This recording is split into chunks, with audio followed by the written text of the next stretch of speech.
An evening in the city centre would usually be quite quiet, but this group of people were determined to make themselves heard. Around 50 people gathered together outside the Sheffield Cathedral before marching through the city. Their aim? To march for equality for women and their right to feel safe walking alone at night. People were really interested. There was quite a few young people in town who wanted to know what was going on, and had a really good conversation with a few schoolgirls, and they were just like, yeah, we don't feel safe, and what you're doing is great. So just love those moments, they're brilliant.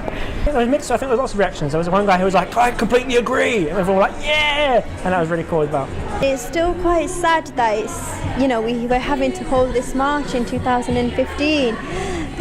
But there you go, we've got to do what we've got to do in order to highlight all the oppressions in today's society.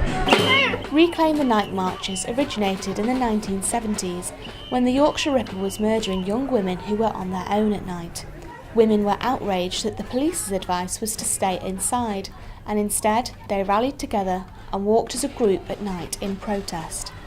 The march ended at Sheffield University Students' Union, where there were a number of speakers to give their thoughts on feminism and what we can do to stop violence and sexual assault against women.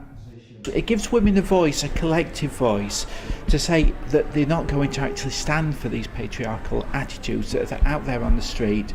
The route was really good because it really went past a lot of places where, women do get harassed. On West Street, I've been harassed on West Street, so I know exactly what it's like. But when you've got groups of men hanging around outside, it can be very intimidating walking past them.